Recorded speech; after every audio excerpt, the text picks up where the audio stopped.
This is my first time participating in Friday Fragment, and for this week I'm going to read What Alice Knew, which is an ARC I got from Sourcebooks, and it takes place in the Victorian era and stars Henry James and his two siblings, William and Alice, and they're trying to solve the Jack the Ripper murders. And it sounds really cheesy, but it's actually a really fun, great novel that I would definitely recommend to any 19th century geeks out there. And just to give you an idea of the society that you see in this novel, I'm going to read from a party that Henry goes to where he meets all sorts of great characters from the 19th century. And Wilde in this chapter is Oscar Wilde. Chapter 23. Despite the momentous discovery of the afternoon, the identity of the murderer was far from Henry's mind as he prepared to attend Wilde's party that evening. He had heard from some of his friends that his countryman, Samuel Clemens, had just arrived in England, and that Wilde, who had met Clemens during his American tour, had invited him to be the promised surprise guest. As much as Henry enjoyed Wilde's dinner, the thought of sitting across the table from the much-touted personage did not appeal to him. He did not like the homely demeanor that Clemens affected, and he liked even less the man's great success with it. Clemens was selling books and giving lectures, while Henry had stacks of unsold volumes moldering in a warehouse somewhere, and had not been asked to lecture to anyone. When he arrived at the Albemarle Club, the bohemian enclave Wilde favored for his more festive gatherings, Henry made his way to the private dining room where the party was being held, ordered himself a brandy, and surveyed the company. Wilde had not yet made an appearance, but most of the other guests were already seated. There were a number of pedigreed women and the usual literati with whom Wilde liked to ornament his dinners. A surprising addition was the venerable Robert Browning, who was fielding questions on the subject of his late wife.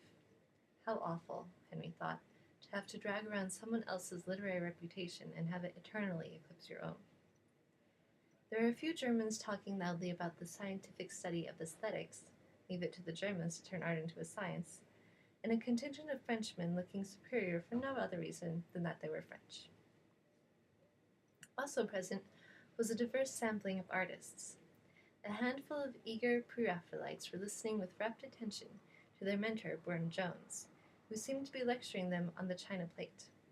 Two members of the Newland School, who specialized in Cornish landscape, were whispering about two members of the Marble School, who specialized in neoclassical subjects. Du Maurier was there, sketching a cartoon on his napkin, and a few minor portraitists were looking jealously at Sargent, who had just received a handsome commission for his portrait of a Liverpool factory owner's wife. He had earned it through his ability to give her the eyes of a duchess and remedy her lack of a chin. Henry considered his sister's hypothesis. Were any of these people capable of a grisly series of murders? It seemed unlikely, though appearances could be deceiving.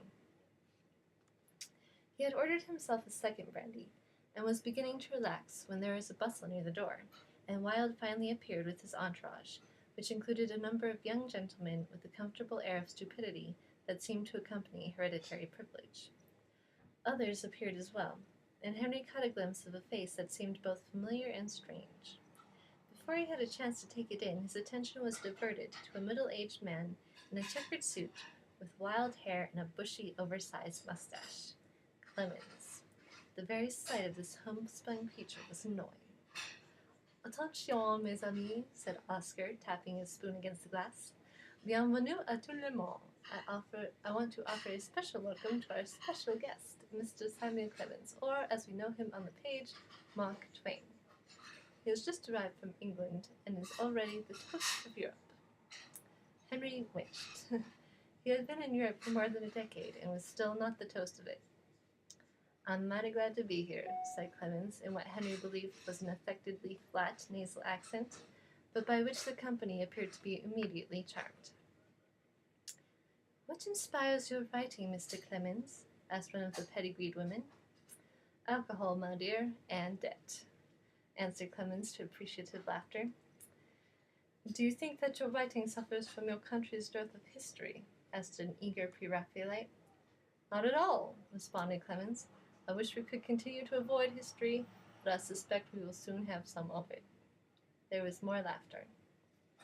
I was struck by your use of dialect in your novel about the younger boy and the runaway slave, said a blue-stocking woman who had lately taken up linguistics.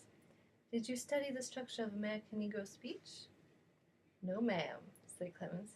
I did not study Negro speech, I listened to it. There is a group of young men normally intimidated by the blue stockings' erudition, found this comment hilarious. Do you Americans have any poets of note? Queried the great Browning. We have our poets in petticoats, acknowledged Clemens, but we try to avoid reading them. Browning looked taken aback, but Clemens proceeded to soften the remark with his genial drawl. You see, we are a vast, untamed country, and so tend to favor a more rugged style for the present. I'm sure we will have our women poets in time, but for now we are carving our literature out of mud and rock. Henry felt his mood growing increasingly sour. It was grating to hear Clemens turn his country's demerits into badges of honor. One could laud what was low and vulgar as much as one pleased, but that hardly prevented it from being low and vulgar. And that's it.